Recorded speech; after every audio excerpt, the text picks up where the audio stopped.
What is up, Sneeples? What is up, gamers? All right. We had to come out, make our pod as usual every week, Just every like we single do week. every week. This week's no exception. In fact, this week's is we definitely have to do one because we just got done watching Worlds. Worlds just happened. So we got some stuff to say. We got some stuff to say how we were wrong, but how we were also right. So yeah, I mean, I'm juiced up. How you feeling? Good. Every time we do this pod, every Worlds, because we've been doing this pod for so long. Truly This one though. has a lot of different things, a lot of stuff to talk about. So yeah, let's jump into it. All right, let's jump in. All right, so let's first off, I want to talk about, kind of in order of how information was given to us. We were so fucking off on our fucking next set predictions. Like and Yeah. I'm a little disappointed by it. I mean, I'm excited for it. Don't get me wrong. Like I'm so glad we finally get a samurai. Like everyone's been wanting a warrior samurai. Boom, we got it. That looks cool. He looks cool. And then, for those 5 players out there, you have another draconic ninja. You can drop the 5. You can pick up another one.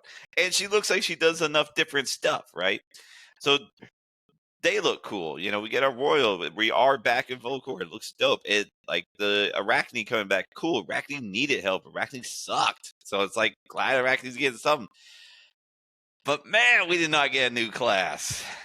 No, yeah, we got so much stuff wrong. And the more I thought about it, like the whole assassin and ninja thing coming back so soon from Miss Vale just 2 sets ago, we're already getting those classes reprinted, I guess you could say. New heroes, new cards.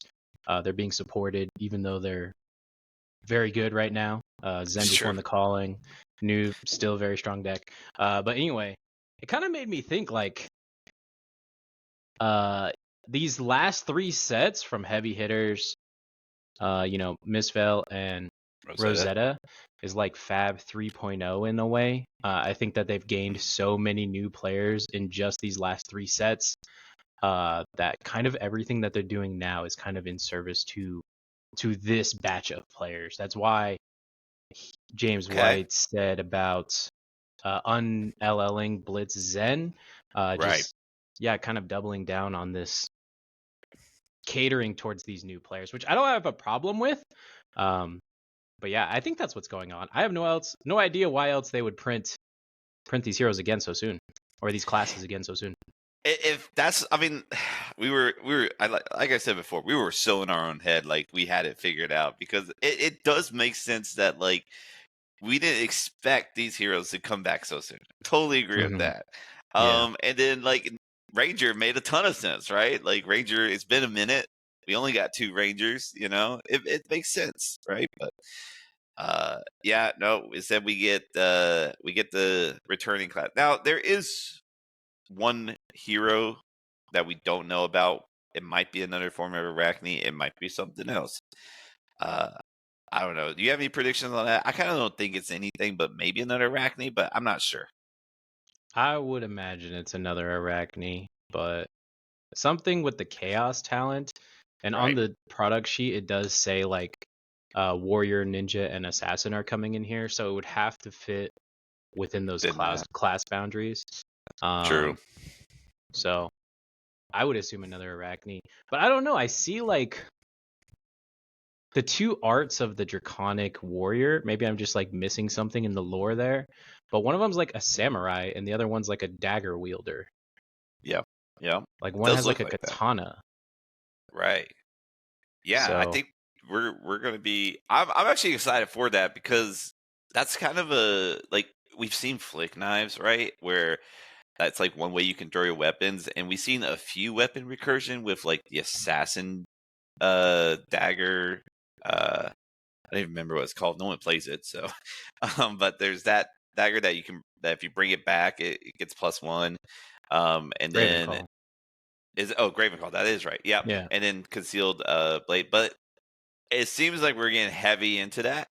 So we're like exploring that, which that's pretty cool. I do like exploring like throwing weapons and like using weapons almost as if they're like attack action cards, basically, where it's a one-time use and then like re-equipping.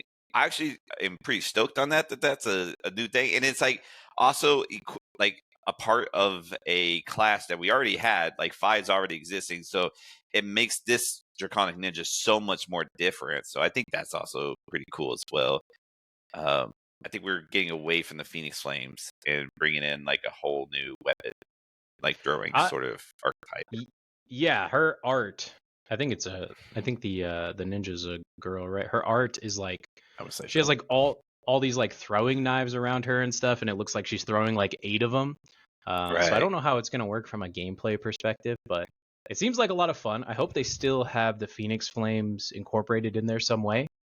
But yeah, I don't It know. would It make seems it cool. feel like Volcor if it had Phoenix Flame, right? Like it does make it feel that way. That just feels like draconic to me. Without Phoenix Flames, it doesn't feel quite draconic, unless like there's a lot of rupture and stuff.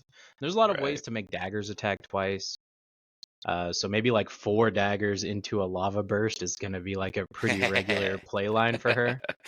Maybe. Yeah, I could see that. Maybe we'll get like some draconic daggers too. We'll have to see.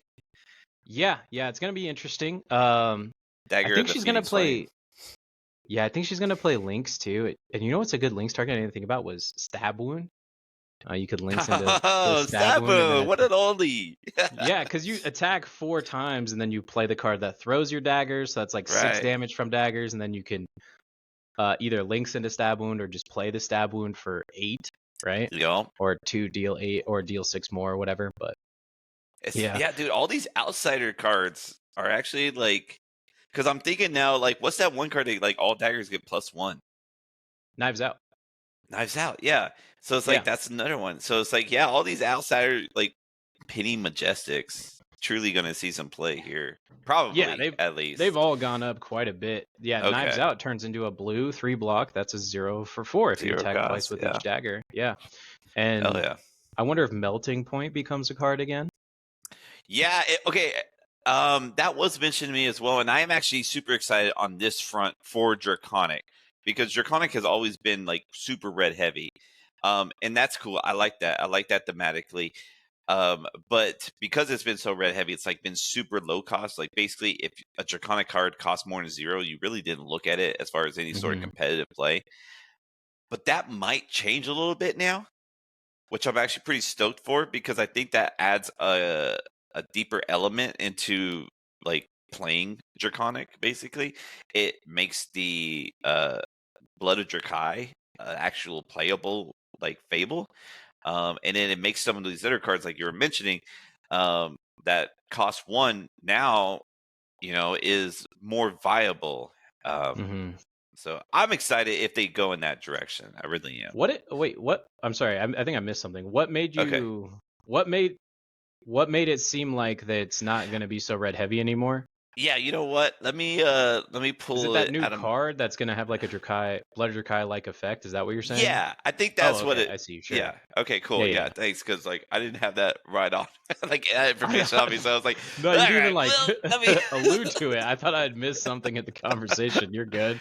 Yeah, there Yeah. was a No. card for what set was it? I think it was um Uprising, where it was like a fake spoiler, and it was like a channel mount Draconic basically, and it was like all your Draconic cards cost 1 less, and it just Okay. cost 1 to play it, and then at the end of every turn you put a Draconic card back to keep it alive. I thought it was real, but yeah, That'd it be wasn't. fun. But now it kind of seems like it could be if they're really leaning Yeah. into that, right? Yeah.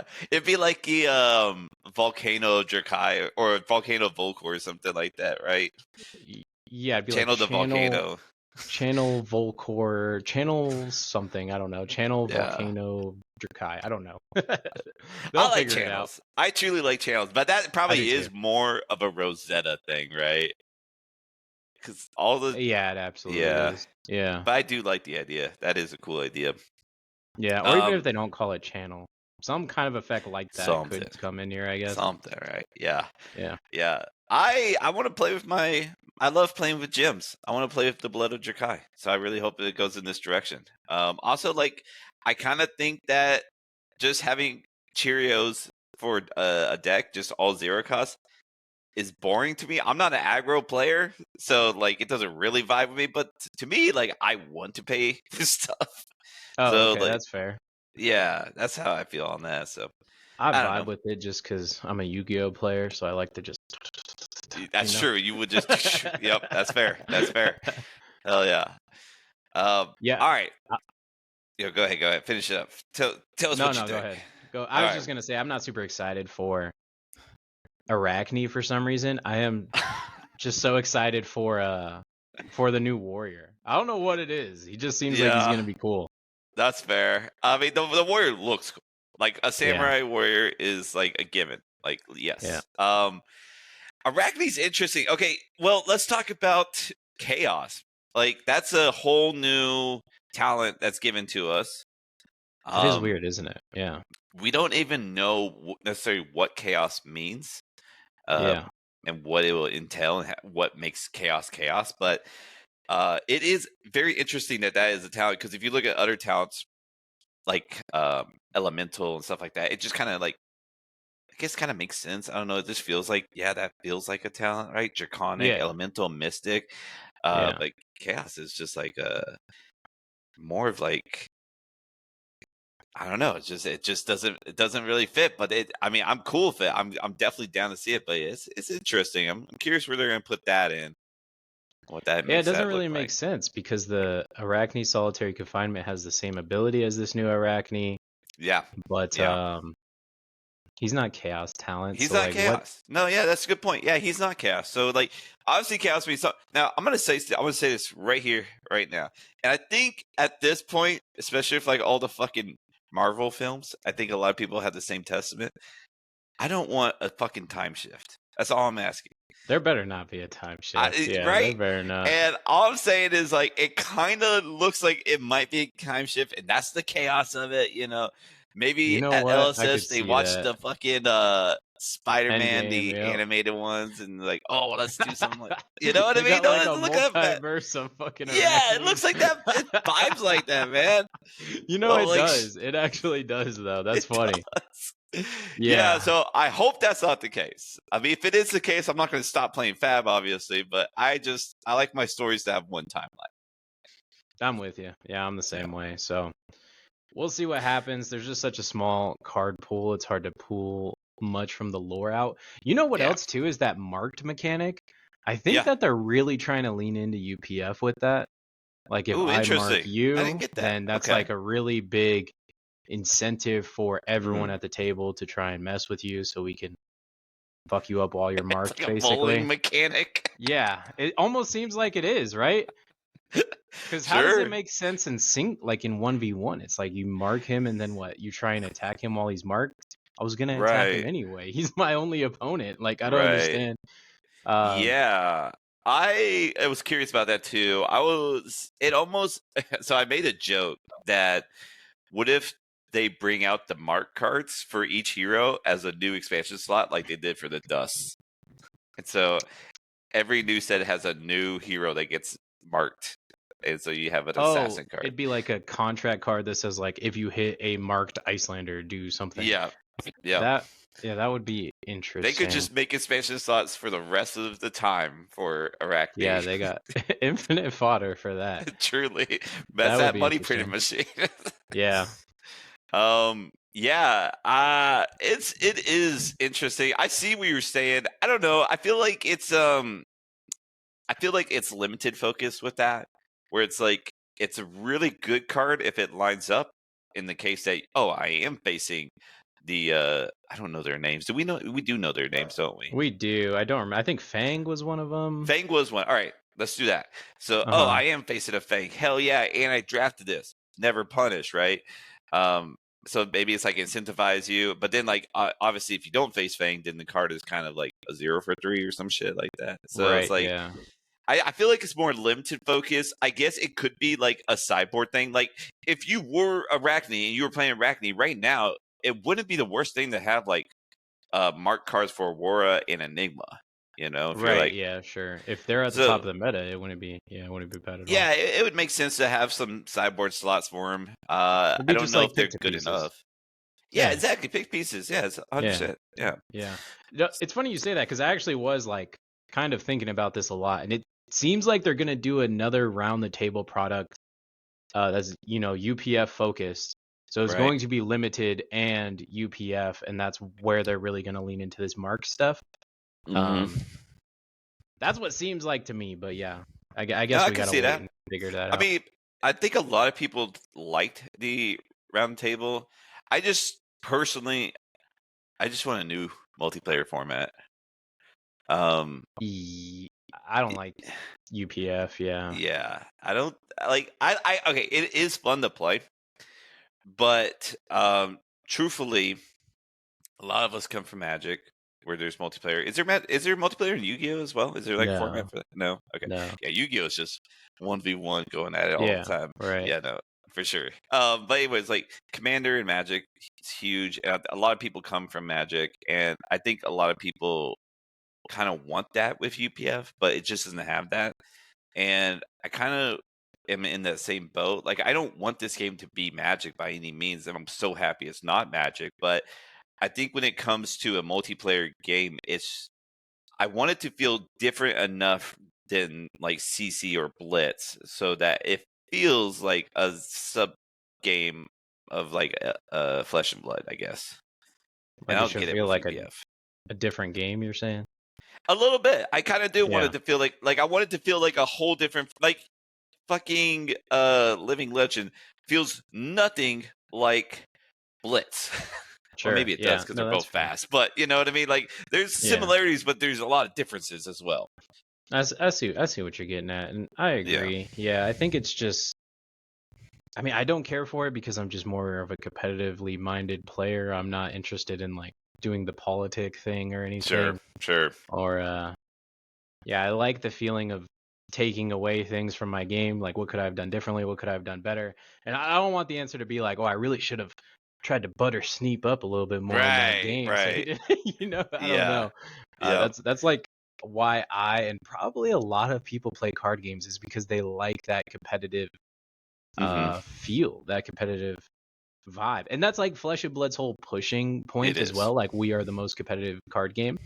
And so yeah, it's kind of weird to take the most competitive card game and try and force it into this very casual setting. Yeah, that's what I'm saying. Like, that's why it has to be different enough. Yeah, but I don't want to talk about UPF too much. I don't either. Yeah, we could do that on a boring off week or something. Yeah, right. to just wrap that up, I want them to like do like a 2v2 format and make that there you go. I'm all about that. Or something. There's ways you can make multiplayer good and then still showcase your competitive game. They did the team thing at Worlds. Well, Team Romania took it, by the way. Oh, dude, I didn't hear anything about that. You would only see it on the live blog. That's the only way I saw it at the very least. But yeah, Team Romania took it down. It was LL. But that's an example of like where you can still be like on a team, you know, and still be competitive at the same time. And I think those events are awesome. Dude, those are like free money machines. I don't know why they don't host more of that. Like, you know, you're going to where you go in Portland next month. There's a calling in Chicago in December. It's just like all of it. I'm like, I'm not stoked to want to go. I'm not super interested. But if any of it was a 3v3 and, you know, I had two locals here that wanted me to go, how could I let them down? You know, how could I let them down? I got go. Yeah. Or I'm sure me and you could peer pressure someone into not letting us down. You know? We could do someone. I bet it'd be hard though. You know, that boy got friends. You know, we're not his real friends. I mean, we could pressure someone. Surely, we could get someone. Yeah. Yeah, we'll talk about our boy here in a minute. We gotta talk about him a little bit.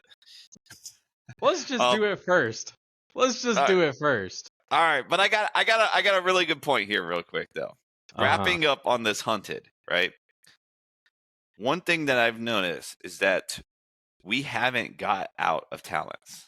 And on a limited perspective, that's awesome. I love it. Because talents, I think, do add to that very well. But if you look at all the LL heroes, they all got talents. And this is nothing new. But talent heroes are just better. And I I think think that's why Arachne, this talented Arachne, is gonna LL way before the original Arachne. surely, yeah. Yeah. Yeah, they have to print talented. Like talent is like the only true way to like maybe not true, but it's like such a good way to like hold back power creep because it's like, well, let's try and make broken assassin cards. We don't want to break every assassin forever, so let's make them broken chaos Right. assassin cards. Right. So I think every hero should just be talented forever, or else we have bonds of ancestry situations where it's like, Yeah. okay, well, here's this broken ninja engine that's like you either have two options: ban it or power creep it. If not, every ninja forever is gonna play it. Mm-hmm. So Mm-hmm. to avoid that, they have to do talents. Yeah. Yeah. Yeah. Which I don't know. Like I'm about it. Like I said, in a limited perspective, and that's my jam. I'm all about it. But it just makes me think. It was like, yeah. It just are we like heavy hitters was the last one with no talents. And none of those heroes are even close. Yeah. Eh, Well, Like KO's KO like is a little kind of bit. close, but Yeah, KO's a little close, right? But like yeah, now, like there is talents out there that I haven't seen the light of day, like Bolton and Leviah, right? yeah, So there's still bad talents out there, but it's just like, yeah, I kind of feel like going to a talentless set is like not a great like it's not gonna be good for the heroes that come in that set. That's kind of where I'm getting at. So like these heroes, I kind of feel like they're gonna be fired. Like every hero has came out of like the first season from their set like just doing great, or most heroes I should say, not every hero by means, but most heroes like they LSS does good enough job that like I'm sure Fang and I'm sure the ninja are gonna just come out and like have immediate success, and then one's gonna take over, right? um so they've been doing a great job there, but I do think that they get a head start over like heroes that we've seen around forever, such as like yeah, Azalea and Bravo and Rhinar and Dorinthia, you know. So, yeah. anyways, I think that LSS learned some very valuable lessons from these last few sets and from the last three sets, and then some valuable lessons from the three sets before that, right? Like the three sets before that didn't change the meta at all. The last three sets changed the meta every set that came out, and the last three sets have just like exploded flesh and blood. Like the views are crazy, the locals is yeah, crazy. You remember how like bright lights like kind of killed our local scene? it did. It did. It killed Yeah, if it. you were a Yeah, mech it did. lover, it was a rough time. Even if you were like, we had new people come in that were interested in the We did mech have a few new class that people. were Yeah, like you remember that guy Wesley? He I joined and do. then he was really excited about Teklovasen, and then he just kind of stopped showing up, probably because the limited format was so hard, and then the constructed format was so punishing to someone who only liked the new heroes or who only wanted to play the new heroes. Yeah, yeah, it was because honestly, CC at that point didn't change from the last set. It didn't change So not a single yeah, card, not a single yeah, card. yeah. So yeah, that kind of sucks. But these last three sets, oh my god, banger They've been after bangers. banger after Yeah, banger, and 100%. they're all better than the last. Like I thought, Heavy Hitters was like the best set ever, Yeah, and then it's like Misfell, okay, new best set ever just dropped, and then this one, new best set ever. yeah. So No, I'm I love excited it. Yeah, for Hunted. That's for damn sure. Like I didn't like Uprising Limited, and I didn't really, other than Icelander, I didn't really care about the constructed. But like, I have faith in LSS now. I feel like this will be a great yeah, set. it will be. Those were my three favorite. Like I don't, maybe it's because I started playing at that time of Sure. Uprising, but like I love all three of those heroes. Fi, Dromai, Icelander. I'm stoked for it. Yeah, they're gonna hit it out of the park, no doubt. Fuck yeah. All right, let's move off Haunted. That was the first time, like the first bit of news we got where it sank our fucking predictions. Like we were thinking Yeah, pirates, we were thinking necromancers. No, terrible time to drop a pod too. Just like one day before, not only right. before Worlds, so like everyone's like paying attention to that. Who cares about your PQ?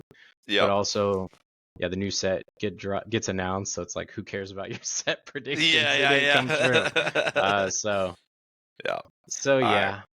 Wait, Let's, was yeah, anyone go on ahead. Team Romania that like would be a very known player, like someone that people in the States might know, household name, I guess you could say? You know what? I think that's kind of the cool part that it wasn't. which like I'm all about the no names. You know, I often feel like I'm a no name. Like if it wasn't for YouTube, no one would know the fuck who I am. Oh, 100% same. Yeah. Yeah, so it's like, yo, I'm all about these guys just getting it. Let me see here. Who did they go against? It was like Team Singapore, I think, that they in the finals as well that they beat. But yeah, I don't see it. So I don't know. I don't know their names. Okay. Yeah. Anyway, it's not a Anyways, huge deal. I was just kind of curious no. on that. I guess another little tidbit: Icelander won the Commoner, which if you're like me and you plan on doing Portland, the Battlehorn being Commoner, you know, gotta keep that in mind. But that's about it. That is moderately interesting. Yeah. Yeah, I think that's really all that happened at Worlds. Honestly, You know what else I was thinking about Commoner is, you know how people will say like the game's too expensive and that's why more people don't play, or like the game pieces argument and all that. right. Like Isn't Commoner it's just the like classic like point at Fiendel spring tournament, basically. Yeah, but isn't Commoner like just the ultimate proof that that's not real? Because wouldn't Commoner just be so popular by far if like people were that money focused on a game? Truly. I mean, Yeah. there was a time where Blitz was the most popular format, and that still might be the case. I'm not 100% sure. It's hard to. There's no way. There's no. It's hard to tell from our bubble, right? Like, obviously, Yeah. CC's huge in our bubble, but like from what Ellis has said in articles in the past, that Blitz is their like most popular format. So I don't know if that's still the case. That was a few years ago, but that might have been just because it was a little cheaper. But again, you still play CNC and Blitz. It's you know? really not even cheaper. Yeah. Yeah, it's You really all not like it's like and still minuscule. you're cheaper. saving one CNC. Yeah. Yeah, one Yeah, Codex of Frailty, right? So, yeah, it's not, but you know, people. It's always outside of Flesh and Blood. People in Flesh and Blood are in the game and they like the game, or they have opinions, but it's never like, oh, this game is too expensive. Yeah. Okay, Right. Yeah. I got Exactly. the names. It was Team Malaysia and Team Romania at the end. I don't think anyone would know any of these if you're from the States, any of these names. So maybe Colin Tang. I've actually seen that name before. Okay. But that's on I've Team Malaysia. Not heard that one. But shout out to those guys. That's pretty sick. LL. Yeah. And we had an LL Battle Hardened too. All right, let's talk about our boy, our little boy, our pistol of a man. Pistol Pete came out there. The little tribute here. The Matt of the South. Yeah, dude. No, he's now it's Peter of the North. Now it's back to me and Pete. Pete got himself a 3-peat. Yep. Shout out to the 3-peat. Yep. The 3-peats here. Yeah. So Peter Boonsick in the LL format, which was the Battle Harn. He did day 2 the calling, but or day 2 the Worlds. But obviously we didn't see him in top 8. So he goes in the Battle Harn in the last day, and he takes Kano. That's his that's truly his best hero. And yeah, goes all the way, makes it to the top 8, goes all the way, beats Oldham in the finals. I know he was licking his shots when he saw that Oldham. I know you were too, because that means Oldham's good. I know you love Oldham. Check this out. I need to give this guy some love. All right, one of my favorite things about Oldham back in the days when he was like, part of the meta, right? Even when he wasn't part of the meta, even when he was like, when like Prism was still around and Ice and all this stuff, right? Oldham's conversion rate was always very, very good. And I bet, yeah. Check this out. In this Battle Harn, which I don't know how many people signed up, but it was actually a decent amount. I want to say it was probably around 100, like close to 100 there. But in this Battle Harn, there was only one Oldham, and he made it all the way to the finals. That's a good he's just conversion rate. continuing Oldham's classic tradition of having such good conversion rate. There was just over 80 players, by the way. 80 players. Up, okay, yeah. So it's like that's like a small Battle Harn size, right? Yeah, it's not bad. Yeah, it's not bad. No, and for LL, that's actually pretty good. LL is creeping its way up in popularity. It's taking its time, but it's making its way. But yeah, so yeah, I do like that Oldham made the semifinals or in the finals there. So that was pretty cool. That's awesome. Yeah. Shout out to Pete. I didn't think about. I mean, I put no mental energy into LL at all because I mean, I just don't yeah, plan on playing it. It does look right, like a fun format, but I didn't think about Kano's new support, like with the Open the Floodgates mixed with the tomes. right. It seems kind of crazy. Yeah. Yeah, Peter himself said it's a war crime. So, I mean, I believe it. Yeah, I yeah. believe it. They need to print some kind of like Max C effect, which in Yu-Gi-Oh is like every time your opponent draws a card, or yeah, something like where it's like every time your opponent draws a card, you draw a card, or something to like Oh, counter sure. drawing Right. in the LL format, because that just seems so insane. The amount of Yeah, decks Kano could go I was through. like gonna well, first off, I was all about Kraken, and then that's out. But then I was gonna like hard force like Icelander. And then like I was thinking about, it's like I know how I've done well with Kano. I know how to play Kano. I was like, bro, how would I not play Kano? Like the He seems shit is like busted. is so busted. Like Yeah. some other recognizable names. Lucas Oswald made it in there. He did it with Starvo, so keep his Starvo around. I appreciate that.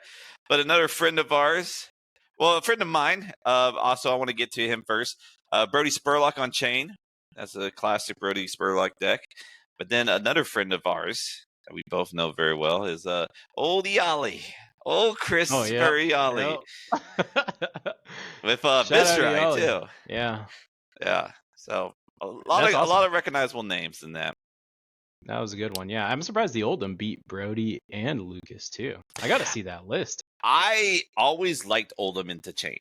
I felt like I was always favored. I understand That's a lot of fair. Chain I people get will that. say it the opposite way, including Peter. But I always liked that matchup. Oldham into Starvo, though. I would love to have seen that. If that was on the feature match, I would love to saw it. But obviously, we had something better to talk about for the feature match. But before we Yeah, get we there, let's gotta talk about get that the list. Oh my God, Dio calling. got top 4 as well. That's Yeah, wild. Dio's. He has nothing She's. new in there, right? No, I think Well, she's not just all new, but right. you know what I mean. I think Just she's like just she has. all right. I guess she She could could play play Toma tomes. Fendel. Yeah, Yeah, she she could could play play Toma tomes, Fendel. which maybe she did. She probably did. Yeah, Yeah. I imagine they're gonna post up the list here in the next day or two. So I would be interested to see what this Dio LL deck looks like. Oh my God, 650 people in the calling. Yeah, so let's talk about the calling. That's wild. Yeah, big calling. Yeah, 650 people. That's not all right. So if you ever went to these Pro Tour Worlds events, these callings are called the like I don't know what they call it. They're just like not recognized as good callings because if the good players would still be in the Pro Tour Worlds, right? They call them the soft So you callings. might be Yep. like, well, I didn't day 2, but at least I can play the calling and I want to play scrubs. But the problem is when there's 650 people, like that's way too many people to guarantee even a day 2 that calling. So yeah, big enough numbers to really put in some work on some players here. And then like I'm kind That's of sick. looking That's at it. awesome. That's huge. And shout out to It's Cass for big. getting top 4. And it's Yeah, also wild that Ira got top 8 because isn't that Ira. sweet? That's awesome. That's fucking Yeah. awesome. Yeah. Yeah. Yeah, no, yeah. Cats got first place going into it. And got all the way up to top 4, like you said. But yeah, one Ira, that was pretty cool. And That then, is sick. dude, Yeah. do you see the finals? A Zin versus New in the And finals? the Like Zen this is like taking it. it's Zin taking it And without the I buy that bots. because he plays so many D reacts now, though. True. Yeah. That like No, it's a whole different Zin. the old new plan was just like fuck it, take everything, and then disrupt them. But like if you do that, you're gonna get punished hard now when they Right. just double D react you or flick flack you or whatever. So Yeah. I see him beating New in top 2. I would honestly even imagine that's a bad matchup for New these days. But I No can't say I'm a way. Zen player, so I don't know. I bet it No is. I way. bet it It is. might be. I mean, one of the news beat Enigma in that calling top 8. So it does kind of feel like everything's backwards. Yeah, I see that. Yeah, it is a little bit backwards, isn't it? I Yeah. don't know what would cause that. I know. But Yeah, who I'm knows? excited. It just shows like, hey, Zen's still here. He can still do work. I always thought he was still like the other hyper aggro deck that can't even get a game into a Aurora, which he did. He took out our buddy Cass. So Shout out to Nicola. I'm not even gonna try it. Shout out to Nicola. Don't even try it. Yep, don't even Yeah. try it. Shout out to him. Yeah. Dash IO got top 8 as well. Last time we talked about Dash IO, we said it's not that good. Can't Right. overcome fatigue easily. And Right. if it was going to be good, it would have to be something crazy like System Reset. But it was too janky for either of us to want to try it. But yeah, we Yeah. should have. Apparently, it actually seems cracked. I'm curious how many decks are going to be running that. But yeah, when your deck can just do broken stuff, even if it can't do it consistently, it will do. Like, okay, 650 players. I don't know how many players. Let's see, how many 45 were Dash IO. All right, out of those 45 players, enough of them are going to have good, consistent games to get yourself all the way to day 2. And in this case of Brian Kong, and obviously skill takes it there too. You can't just be lucky and make it all the way to top 8. You have to have skill. Ain't no way. Yeah. So skill and a little bit of luck, I'm sure, got him all the way there. But that is kind of why we only see one, though. I still hold to testament that it is a very hard deck that can beat itself. And I think that is why out of the 45, there's only one in top 8. The conversion rate isn't the worst on that comparatively, but it's still, yeah. Yeah, I'm with you. And I did say before, like, it doesn't need any bans or anything like that. Right. And like from a power level perspective, I still believe that because it's not like so consistent that it's broken. But I will say when it does do the broken stuff, it's like feels totally broken. uninteractive and not Yeah. fun to play and True. a miserable game experience. So It for does that have reason, that Bonds of Ancestry feel to it again. yeah, where it's just like there was nothing you could have done. Like that game on stream with Matt Rogers. What could he have done? Mm-hmm. He couldn't have done it. He could have built his deck better, I guess. Better. Come on being now. like, he could have built it better, and by that I Yeah. mean like not play CYB and play Disruption or something instead. Right. But he couldn't do anything that game, and I don't think he had a bad deck. That's not at all what I'm saying. Yeah. I'm just like, well, obviously not, because that deck did work. yeah, it kind of won the whole thing. Probably a very similar build, but yeah. So I'm not saying the deck is bad. It's just like, yeah, he didn't have the exact tools when he needed them. He probably had Disruption in his deck, but he just drew the CYBs instead of the Disruption.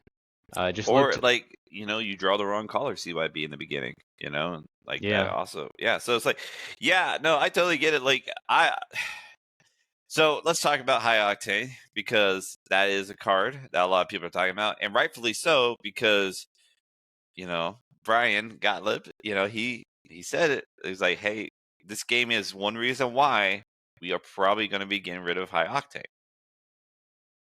I just think they could do it different. They could do it differently. I am still fine with High Octane personally. Worlds and Calling didn't change it. Like 2 Dash IOs in top 8 for Worlds, 1 in the Calling for top 8, and then 1 in the top 8 for LO as well. But like, I don't think like it would have had to have been 4 in the top 8 for Worlds for me to be like, yeah, okay, it could be a problem, right? Yeah. Like 2 is fine. 2 is reasonable. If we do, there's Calling Portland next. If that one changes because like more people catch on, and there's like 4 to 6 in the top 8, okay, yeah, let's look at taking away High Octane. I'm all about it. But to me, it didn't show enough. I totally agree. Those games do exist, but I don't know. Maybe High Roll is just High Roll. I don't think that it was fully High Octane's fault. I think System Reset is really what made that game. I mean, that's fair.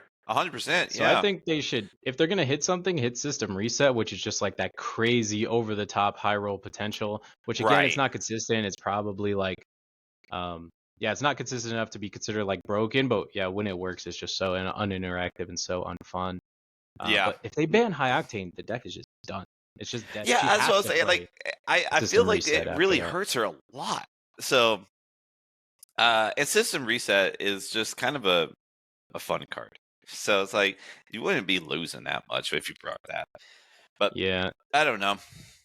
Also, yeah, if they're gonna hit it, I think they should like maybe wait till the next set and then print some kind of like suitable substitute and then ban High Octane. Sure. Yeah. But her gun just doesn't function without this, you know? True, like yeah, like if you can't get, I get it. You can make exploit by putting an item on top, but how many times does that happen during a game? Twice? Like, You're gonna have so many more counters than you can even ever shoot. yes, Yeah. So like 100%. maybe they need to print a card that's like high octane, but every time you boost, you shoot your gun or something like that, right?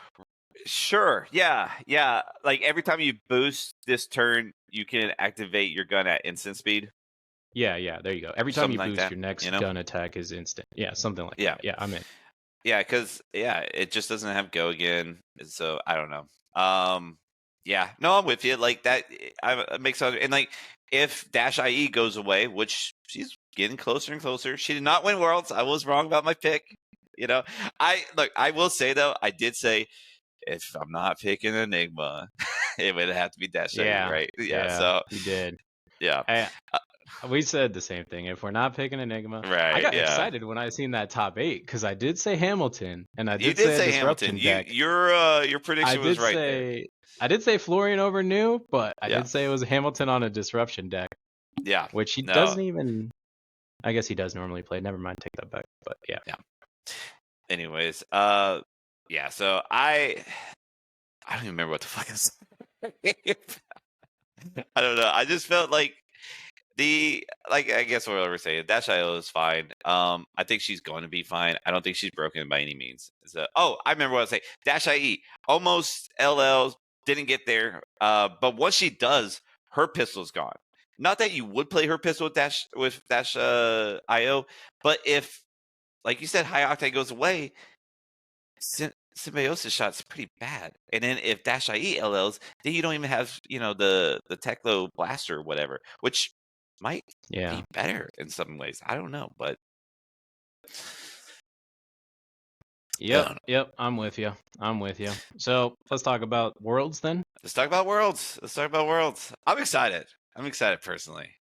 What are you excited? Like, what? Why are you excited? What do you mean by that? What are you excited? It's over. Because I have always What are been you a excited CYB about? believer, and I like that card. I know Okay, all you fuckers out there hate that card, and I gotta tell you something. Get better. No, I'm not gonna be like that, but I will say it's like I like that play style where it's like, hey, I'm gonna endure. I'm gonna survive. Like send me your best. I'm gonna take it, and then I'm gonna come at you at the very end standing.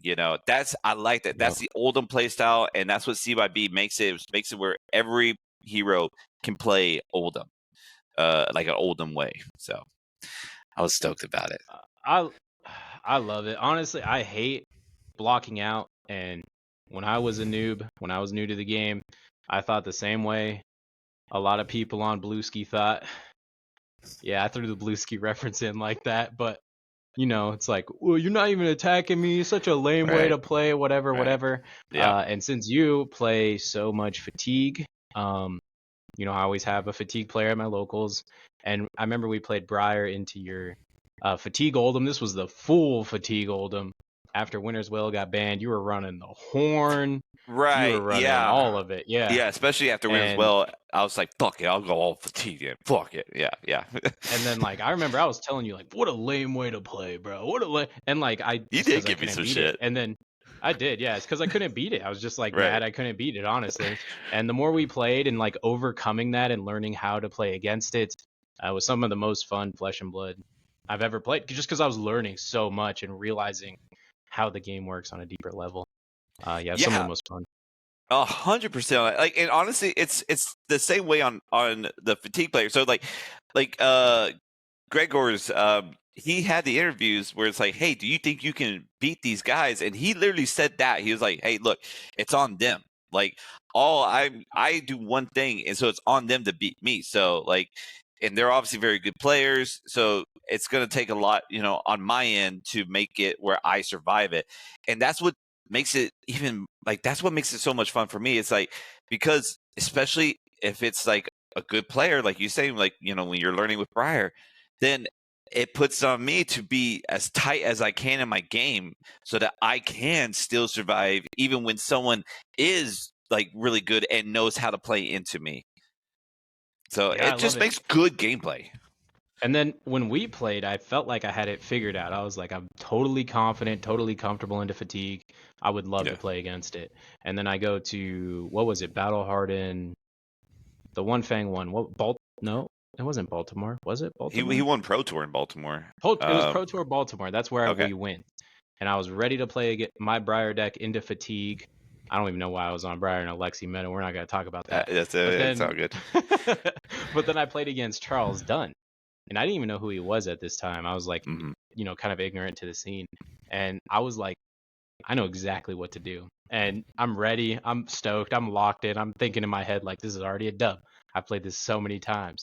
Yeah. And at one point, I told him to hurry up. I was like, because this is going to go I know it's going to go to the distance. Yeah, you knew it was going to go long. You know?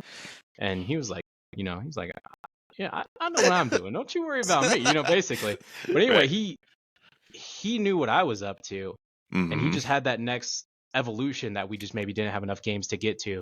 And he was just like, you strike, go again, hammer. And he was just like, take it. And then, you know, rouse, spinal, you know, just throwing attacks my way.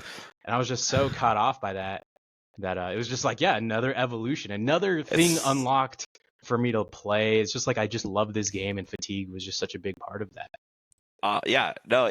The arms race, right? The arms race. Like I love it. Like the best part about Flesh and Blood is learning to adapt, because that's what you have to do. You can't go into every matchup thinking it's going to be one way.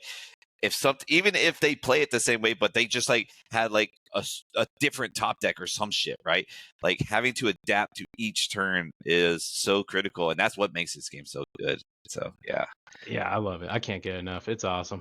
Yeah. What were we even talking? Oh yeah, CYB.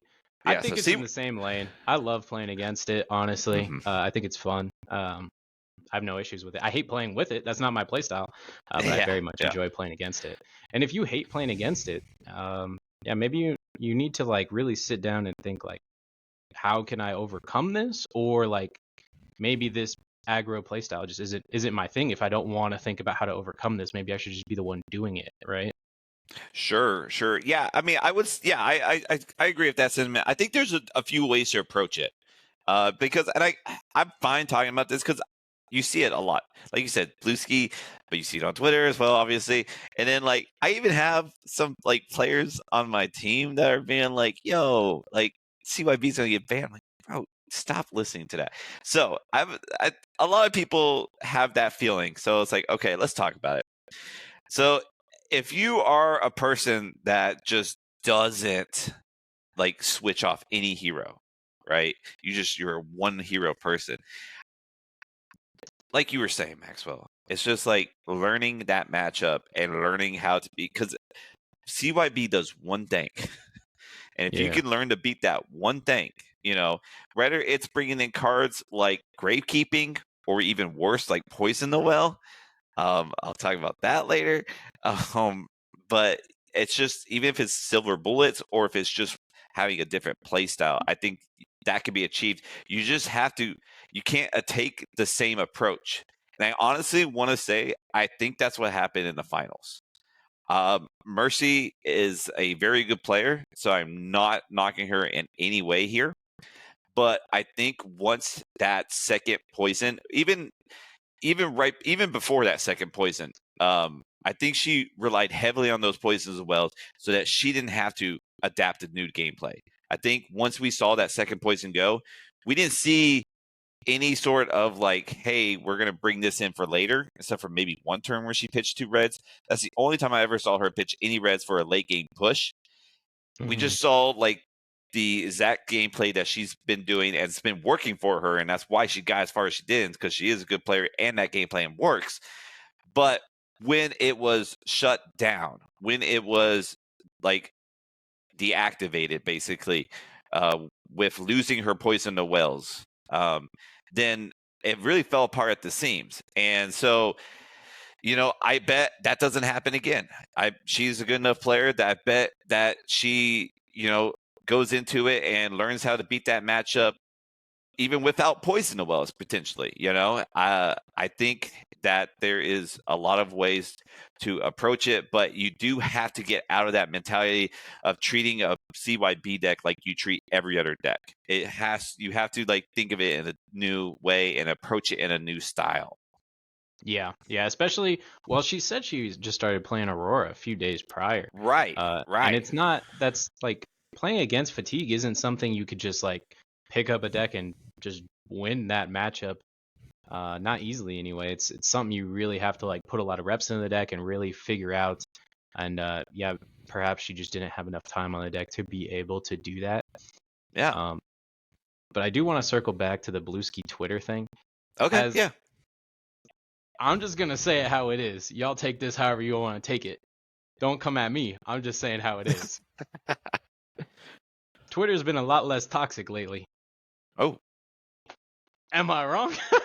I don't know. I'm not on Blueski, but I'm not really on Twitter either. Like, I just hear it from other people that are on these platforms. I'm like, oh my gosh. But I'm not on Blueski either. But like, I feel like every other day there was like some crazy tweet that was just like earth-shattering in the community. That was just like, what is going on? This is so toxic or whatever. And we haven't had one of those ever since the mass Blueski exodus. That's all I'm saying. Yeah. Okay. There's been no calls of, LSS being sexist. There's been no making fun of children's drafting abilities. Nothing. There's been nothing ever since the Blueski exit. Right. Yeah, I like less drama with my card game, so I'm whatever that means, whatever needs to happen for that, I'm all about it. I do kind of enjoy the drama. I'm not gonna lie. There's things I'm saying, it does sound like I'm throwing shots, but I really do enjoy it. I think it kind of does make it somewhat fun when it's lighthearted. But when they take it too far, too serious, then that's when I kind of want to check out.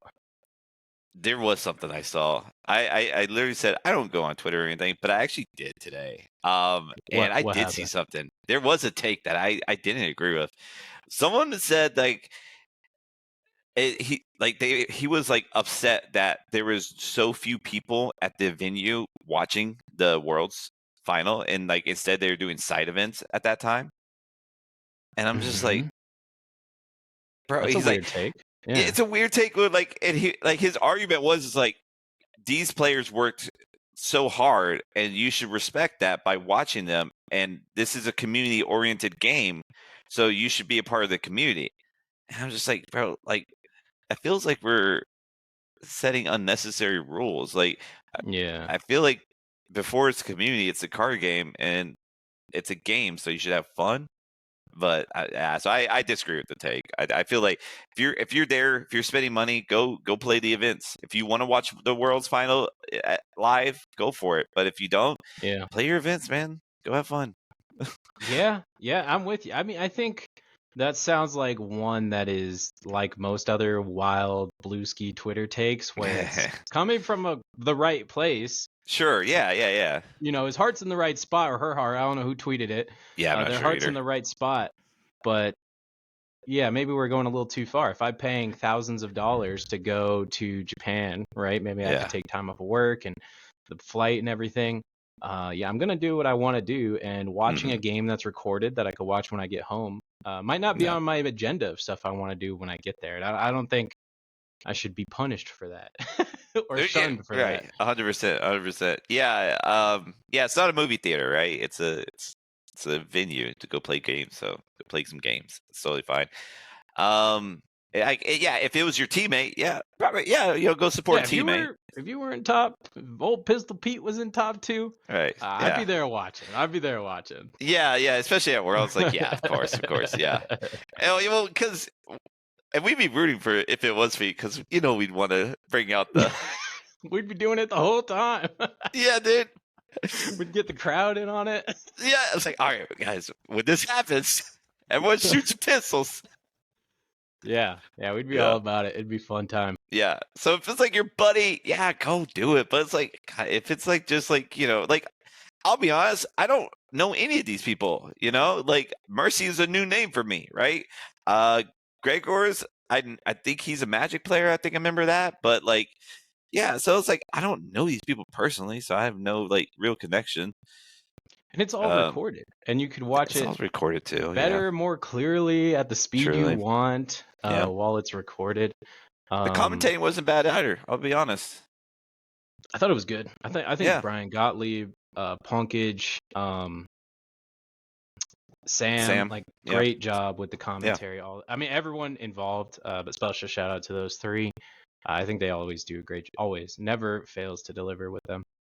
yeah. No, they killed it. I actually enjoyed it. There's times where I'm annoyed with the commentary, but not that time. Um, yeah. Let's let's see. So yeah, we got Michael Hamilton that was playing new. That was also CYB, and Gregor's that was CYB. So it's like only two CYBs in the top 8. I think CYB's not leaving. Just like I don't think High Octane's leaving. I Oh, agree with that. Yeah, I don't think I they have should. another take here. All right. Okay. Now, Enigma won, which before would have like put her almost close to LLing, but now it's only 100 points, which feels so wrong. It feels like it should It's be only 200. I 100 don't know points? why. It's only 100 points if you win Worlds. Oh my gosh, I thought it was 300 still. It used to Didn't it be. used to be 300? It used to be. So if you won Worlds, that was a huge, you know. It's Yeah, only 100 right. now. Isn't that insane? Dude, that is insane. I was thinking that like Viscerai would LL if he won because it's like 300 points, but I guess that's I just not the know. You case. said that. I got a little sad, I'll be honest. And then I looked at it. I was like, even if he wins the calling, which is only 50 points, and Worlds, he wasn't going to win. Or he going to LL. Yeah, they've made this system so complicated now too. Well, Where I it's think it's like, what it is. They keep changing it. yeah, and it's like now their most recent change is okay, well, we're just gonna distribute it how we feel is fair every season. Where it's like Yeah. that just makes it so confusing. I don't even. It does. It does. It also like kind of makes it where like they're deciding. It feels a little bit like I get it. We don't want something like what happened to Blitzen to happen again. That makes sense, right? Mhm. But I guess I also want to know like I don't know. It just feels like with how many low points you're getting, because it does feel like it's even lower now with that new system. It feels like you're gonna have a hero for not like 2 years, but like 3 or 4. Like that's what it just feels like it takes so long for a hero to LL. Which honestly, I kind of like the pace it was at. I if every hero got like on average 3 years, I'd be cool with that. I like knowing, I like the feeling of familiarity Hmm. in my heroes and my opponents. I don't know. I like change, so I like a change up. Um, you know, I'm more limited focus anyway, so I get a change up all the time anyhow. So that's where I differ. I 2 years feels good, right?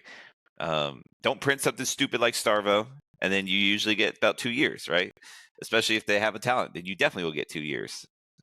Right, yeah. Yeah. I don't know. At what point is it like so much work and so confusing that you just rotate the heroes?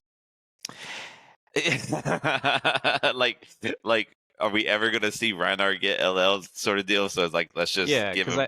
Yeah, I've seen because someone say that before. it's like so like Levia and Bolton, for example. How like Yeah, what do you do? They're just gonna be here till the next Monarch?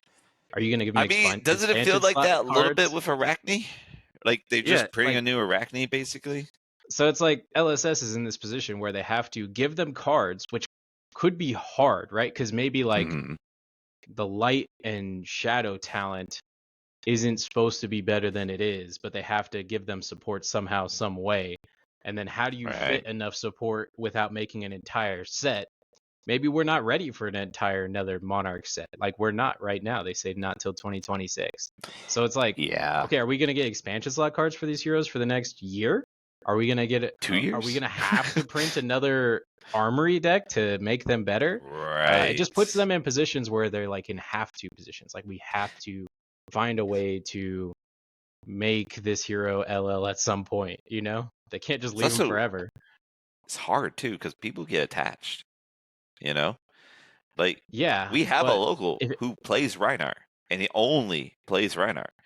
And if they Yeah. did something like that, it's like, all right, guys, look, Reiner has been around since the beginning. He's not going anywhere. We're just trying to get a new hero going. Like, I'm pretty sure Tyler wouldn't be too happy about it, and I don't blame him. I'd be upset too. Yeah, it would be really not comfortable to say we're rotating heroes after you've done the LL thing for so long. Mm-hmm. But maybe if they had started with it, it would have been I making think, more sense. yeah, something like that, right? Like if because it's already established.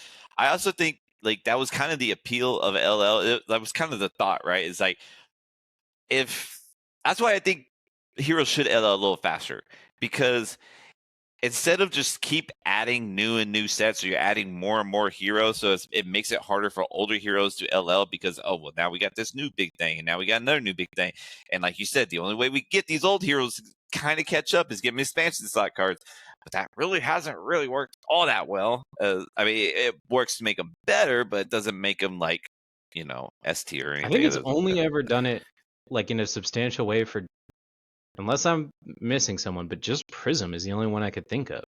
Right, with the That expansion weapon. slot card like really turned that hero from a D tier to an A tier or Yeah, something. I mean, with something like a weapon, which is like iconic, makes sense that Yeah. they would have that sort of effect. And maybe they need to do that more. Maybe they need to just bring in more weapons or something. I don't Yeah, know. stop messing around with the reel-ins and the intoxicating shots and just give them Right. okay, we need Riptide to LL at some point. Let's just give him a push weapon and see where he goes from there, See you where he know? goes. Yeah, for Yeah. sure, for sure. And like, I'm curious what this Jarl weapon would be. See if they can still print like busted weapons or not. We'll see. But anyways, the way that the LS system was like advertised at the beginning is like if a hero did very good, that hero's gone, and that gives all the other heroes a chance to come up and rise up where that like build the space, right? That works if there's not going to be a new set. Yes, I agree. Yeah, Yes. Until there's a new set, that sounds like a great plan. But then it's yeah. like, okay, well now you have a new set. Are you going to make it worse than the already bad heroes? Or are you going As we to, described, all these sets been bangers. All of them have like heroes that immediately have some sort of success. and they have to, or else no one's going to buy them and no one's going to be excited to play them, and then people stop Right. coming to locals, and then the game starts going in a downtrend. Like Yeah. they need to find a better solution to the LL thing, I think. Or honestly, I don't even mind if they just like, okay, fuck it. Just Arachne's bad. Who cares? Levia's bad. Who cares? Like, just keep printing different heroes, and like maybe I one kind of day think that's she'll where they're like at. get some unintentional synergy that like Sure. makes her good or something, and they don't By care. default, Like, some sort of shit. Yeah. honestly, I'm okay with that plan. I am, but like, don't think, oh, Riptide's bad, we better give him an expansion slot card. Just let him be bad. If that's your approach, just let it happen. I think that would be better, honestly. But we're talking as generalists when we're not like a specialist on a hero. If we talk to like a specialist on a hero, they're not gonna be happy with that. Right. Yeah, it is weird because it's like a hero-centric game, which kind of like, yeah, that's the allure of it, is to fall in love with the hero. And yeah, me and you are not like that. But I will be maybe with y'all. We'll see. We'll see if y'all gets my eye. He has a good shot. I don't know. Are these expansion slot cards really like stoking people? You know what I mean? I think Tyler was stoked about the new Reinhardt expansion slot card. He was. But like, so was Jarek I guess stoked it is. about? Was in Jarek some stoked sense. about what's that card? Plan for the worst? Dude, yeah, he was. He totally. I don't was. even think I heard him. Maybe he talked. He was stoked about real. He never mentioned it. He was stoked about it. He's still stoked. Yeah, about yeah. it. So I think they do hype up like those specialist guys. Sure, but maybe throw him a bone less often, I guess. I don't know. Well, no, okay, throw him a bone less often, but make it a good bone. Make it like a weapon bone, you know? Don't give him 7 decent cards. They're all good, like except Reeland, but like they're all pretty good. Just give him one pushed card, just like LL, please. Like, just let him have a shot. Yeah, for sure. Yeah, maybe not so push the LLs, but yeah. All right, so check this out. Enigma. Enigma won. She got 100 points. So she actually got 400 points this season, which is insane. And That it's not is over yet. insane. She could still get some more. She got, well, I don't know if it's like 400. It's a lot. It's a lot. It's somewhere around that range, like through the PQ season and now this, right? You checking it out? Yeah, I'll check while you're yeah, talking. yeah, Go yeah. ahead. See what that number is, but it's a lot, right? And there is kind of a Oh reason my, for it. she How got much is it? 525, and I don't even think this is 525 points. updated. That's a shit ton of points. No. Check this out. Check this out. This has Wait, been is that brought to even my. updated from Worlds though? Because Worlds just happened yesterday or I don't know. today. It just ended I don't know. today. So she might have Yeah, gotten yeah. 625. It might have been. So now, check this out. So she has a decent shot of LLing next year, right? Yeah, I would say that's pretty fair to say, definitely. especially if she repeats this, she could LL next season. You know what I mean? Yeah, And a lot of people honestly. would say that she's the best deck in the format, and I think Worlds kind of proved that. Yep. So with that all being said, she also happens to be an illusionist. And if we look at illusionist class, there is more of them in LL than not. If Enigma joins in, there will be 3 LL illusionists and only 1 currently that hasn't been. And it's literally like a direct like replacement of one that was, but a little bit Yeah. weaker. I like where we're So, going. What you're getting at is the question uh-huh. of, is Illusionist broken? I've asked this before, but now this has been brought to my attention is like maybe Illusionist, because it is a class that brings out permanents, maybe permanents do have such an effect on the game that it is actually just better. I think that there's just only one permanent class. So like every format for the most part is a triangle. It's the aggro deck loses to the fatigue disruption deck, which loses to the Control, yeah. permanent deck, which loses to the Yeah. aggro deck. Yeah. And that's like the cycle. But there's only ever one class that could fill that permanent deck, and that's always just Illusionist. So maybe they need to make other classes be able to fill that void. Yeah, it's a slippery slope, I think, because it could be an arms race again. It's like I was a little worried about when Warriors got some permanents with like Kasai's specialization, right? It's like, Mhm. is everyone's going to get allies, you know? Like Shadow has got a few, right? You know, it's legendary, so it is a little harder to get them, but like, you know, who knows?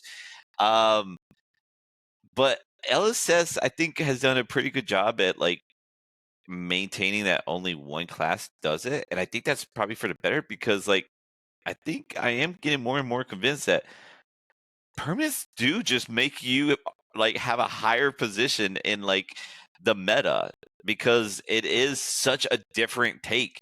I mean, it's like the same way that Kano's a different take, except like Yeah. it feels like Kano gets more punished with life and lower value cards, where permanents Mhm. aren't necessarily lower value, and in the case of Enigma and Dromai, you aren't necessarily lower life either. Yeah. Well, okay, yeah, maybe that is a lesson that they can start doing all like yeah, Prism's a fair illusionist and she's much lower life, right? So Hmm. maybe they could continue that trend, but permanents also don't have to be allies. Like I get uh Enigma is not technically allies, but they might as well be allies. It kind of feels that way. Yeah, yeah. Yeah. But like Pistol Dash is a permanent based deck, right? You make those True. items and they're there forever. That is very So true. there's other ways that they can make permanents and make them still fit into that triangle. I don't think Dash's items are like healthy play experiences, but they could do stuff like that. That would make it so that those decks could still beat control and still lose to aggro, and then something else could fill that void. You're right. I do think the biggest difference between the permanence of Dash and Illusionist permanence is Dash permanence won't attack you; they'll just exist. Even if you want to say that they do, like in the case of Pistol Dash, they do improve your gun.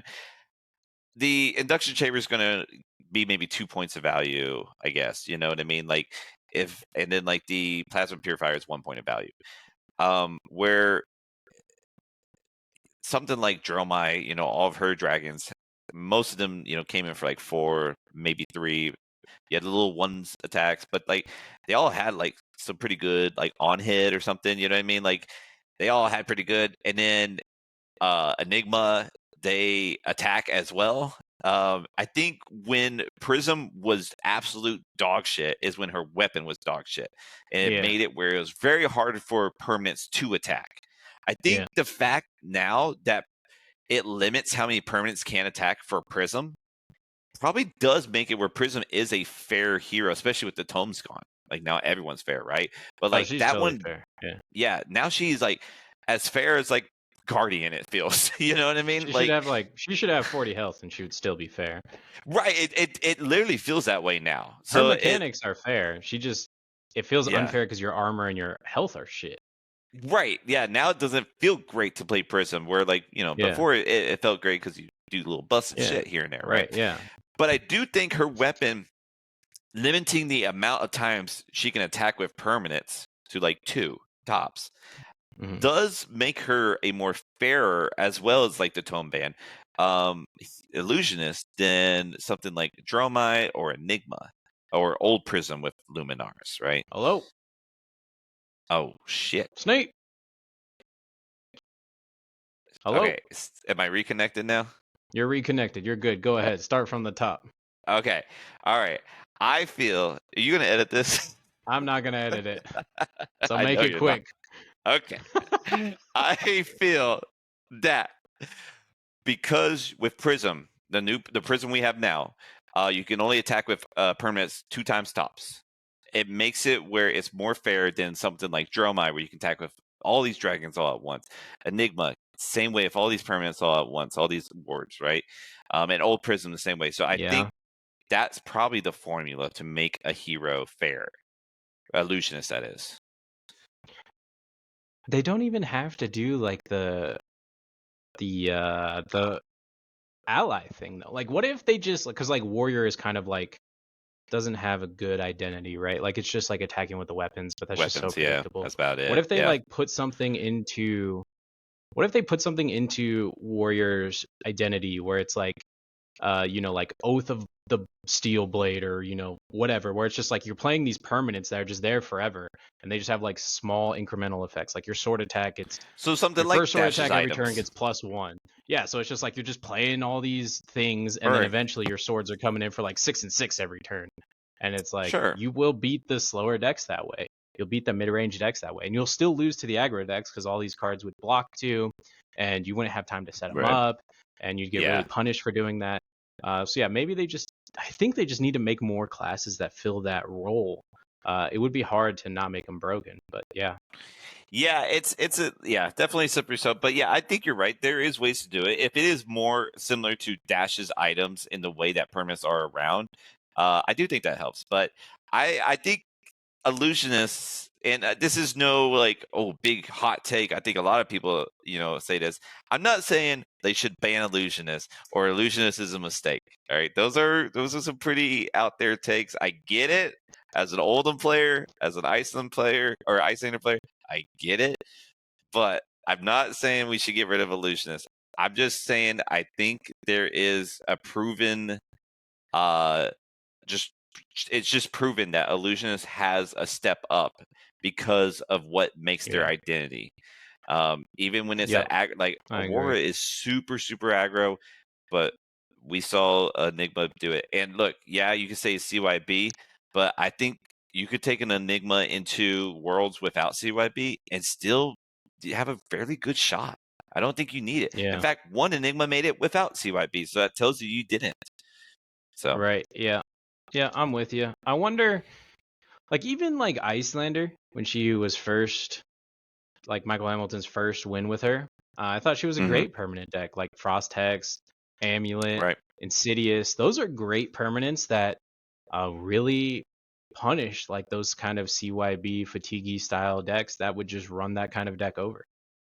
Yeah, I mean, and it had like a good cost to it too. You basically had to take a turn off to play those cards too, which is not always what you see. It would be like,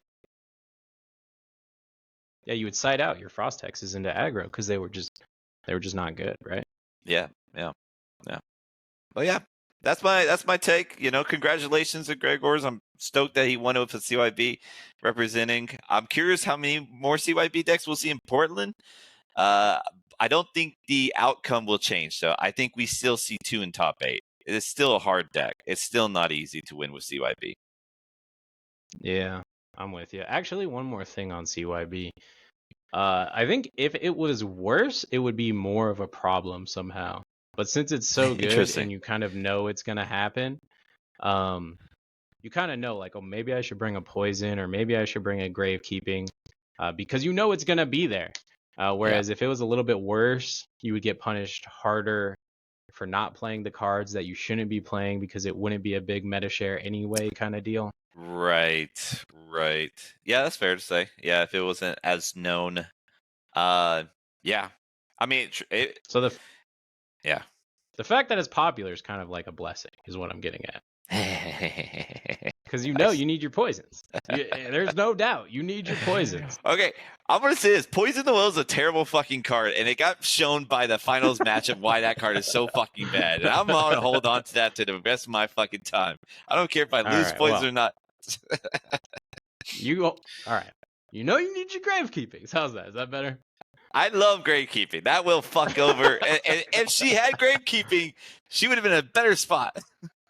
You need your amulet of what's the amulet that when it's played you name a card and banished all named cards from your opponent's graveyard? I think it's the Talisman of Creation or Cremation. There you go. I think that's what it is. Yeah. You need your Talisman of Cremations. Fuck it. Play that card. Wait, is there any way Aurora could play a card from Banish Zone? I don't think so. Yeah, Rattlebones. There you go, Rattlebones Talismans. You signed in the package. We're cooking. Yep, we figured it out. We solved the meta. All right. Well, that's all I got for this weekend. That's all I got too. Hell yeah. Well, all right. Am I closing this out as well? Yep, close us out. All right. Well, appreciate doing this all over again. Fuck off. I don't know how to close this out. As we do every week. Gamers. Yep. Appreciate you guys watching us. Keep on fabbing.